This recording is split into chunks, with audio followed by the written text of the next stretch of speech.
Hey guys, this is Versus Z bringing you a video review of Revoltech Gurren Lagann. Now this figure retails for 1900 yen, which is roughly 20 to 21 US dollars. Don't be surprised though if you go out trying to find him and you find him for more than 20 to 21 dollars, considering this figure is very sought after and not to mention it's long discontinued. Alright, so let's take a look at the packaging. It's a very basic Revoltech Yamaguchi packaging, nothing too spectacular, doesn't look as flashy as the newer Revoltech Yamaguchi or whatever they changed their name to, whatever they changed their packaging to. Series number 50, which is, you'll see in a second. There we go. Revoltech Yamaguchi Gurren Lagann series number 50. And it says that on this side of the box and also on top right here. And you can see that I got it for 18 bucks. On the bottom it just shows you some information on Kaido, how to reach them, their website and all that stuff, some warnings. And then on the left side of the box you have the information on the Revoltech joints and how they work. On the back here you can see some of the poses that you can pull off with this amazing figure. And on the lower right corner a very small image of what this figure comes with.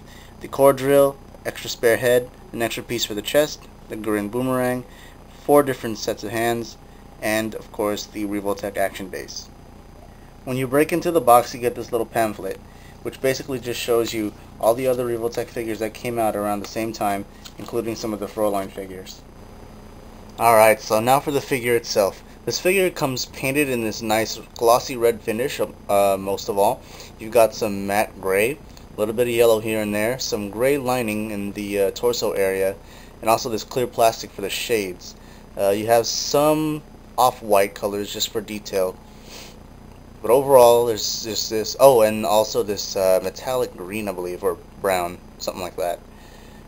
Can't really tell, but it's mostly here in the shoulders, his waist area, right here in his back, and that's pretty much it. Underneath, you also have some gray detail on his feet, so no detail missed. They didn't slack off with the paint details here. As much as I like the paint job on the rest of the figure, I have to give them props for being able to pull off such close detailed painting on the face. Some figures were unfortunate and they couldn't really get the perfect paint apps on the face, but I think I lucked out on this one. Nothing to complain about the Gurren Brigade paint app. If you're looking for articulation, well, you found it. This thing packs 54 points of articulation. Yes, it does, and let me just show you how. It's got 2 points of articulation on the neck, one attached to his little neck joint from the torso, which allows it to go side to side, rotate, and do all this other stuff. Then you've also got the revolver joint in the neck attached to the head, so that's another extra joint so it can go up and down. So you can get his head pretty much looking down that far and, well, looking up that far. Now the arms, bit of an issue, and that's only because these glasses are in the way, and it's also clear plastic, so it's very sensitive. You might want to be careful of that when you rotate the arms forward. You can rotate them this way without a problem, but forward, not so much. Not that that's too much of a problem. You can easily avoid that. The arms can stretch out about that far. If you rotate these panels, they can go even farther. There is a revolver joint at the elbow and a revolver joint at the wrist, so you can get a full range of movement here. 90 degree elbow bend, which isn't too bad. And then of course the wrists, you can move them any way and anywhere you want. You can also rotate the forearm on that same joint.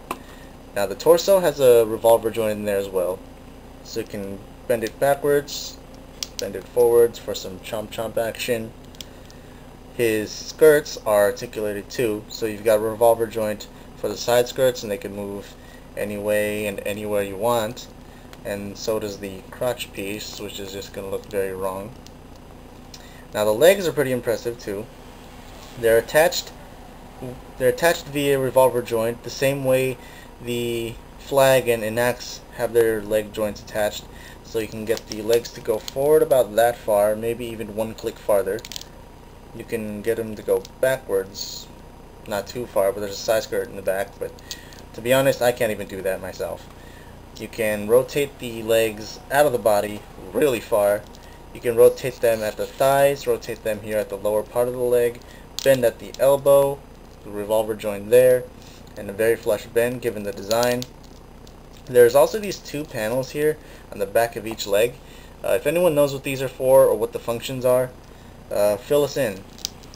You've also got a revolver joint here at the foot, so you've got the full range of movement there. Rotate left and right, up and down, ouch, and even side to side. So, articulation, man. For his accessories, you'll be getting quite a few things. You'll be getting some nicely sculpted hands, like the 2 sets of hands made to hold his weapons, the pointing to the heavens hand, and the dramatic reaching out to whatever he wants to reach out to hand. This particular red piece is made to swap out with this chest piece here to make it so that when Gurren Lagann is holding his Gurren boomerang, of course you don't want to hold the Gurren boomerang and he's got his shades on, that's what it is. You want to swap these pieces out. Now be very careful when swapping out the chest piece with the glasses on them. You might want to use something to wedge that out. You know, just be very careful, otherwise you're not going to be very happy when that breaks. This particular shot was made just to show off the amazing paint apps on the face. No, I'm just kidding. So this is the optional head, which you can of course swap out with that head, and it's pretty much easy. Yeah, what else can I say about it? The Revoltech action stand is always appreciated, and you can guess where that goes. Here's the Gurren boomerang, and of course you can take one of his hands to hold that. And then of course the core drill, which Simone uses to activate Lagann. Now it's molded in, or it's rather painted in gold, which is kind of awkward because when you have it on the Gurren Lagann to replicate the Giga Drill Breaker, it's not exactly gold, it's supposed to be silver, so that's kind of an off thing, but I'm not going to complain because I can at least still pull off the move. Okay, so now for some juicy stuff, but unfortunately my camera can't hit any angle epic enough to capture this the right way. This little chest piece is pretty freaking awesome. This figure is also pretty capable of wide stance ground-based poses without the use of the support base, though you can use that too if you like.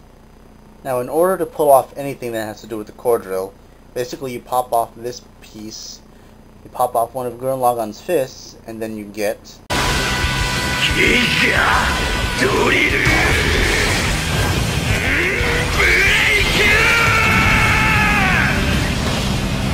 yeah, epic. Alright, so my final thoughts on this figure are pretty simple. If you want to experience Gurren Lagann, the best way to go, aside from the anime, would have to be the Revoltech way. Now there are some Gashapon and some statues floating around, but not everyone likes those. And there's also this other figure coming out real soon, and to be honest, it's not the best representation of Gurren Lagann I've ever seen. There's also the Kotobukiya figures, or Kotobukiya model kits, that Robert 184 has reviewed before. And if you've seen those videos, well, you know how he feels about those things. So the only way to go would have to be Revoltech. Now, it's easier said than done given this figure has been long discontinued, and well, if you're lucky you might find him at a good price, because locally I've seen him for about $25, which is ridiculous. And one time I've seen him for $28, which is just far more ridiculous. So check online, check Amazon, check eBay. I've seen them for $12.99 plus shipping, and it'll lead you to about 18 to 20 bucks, which is pretty reasonable. But other than that, the figure itself doesn't have any physical problems. A lot of it is cosmetic, and some of that stuff is pretty easy to overcome. Now, some of you might complain that the Gurren Lagann is not very anime accurate and whatnot, but this is the best way to go to experience this figure and to, pull off all these epic poses that the anime is known for. So with all that said, this figure is definitely worth the money. If you're willing to pay overpriced, why not? But I wouldn't. Get the figure, guys, if you can. That's it for the review. Hope this helped any of you who are curious or wanted to know anything about the figure before getting it, or should I say before hunting it down. Thanks for watching, guys, and I'll catch you guys next time.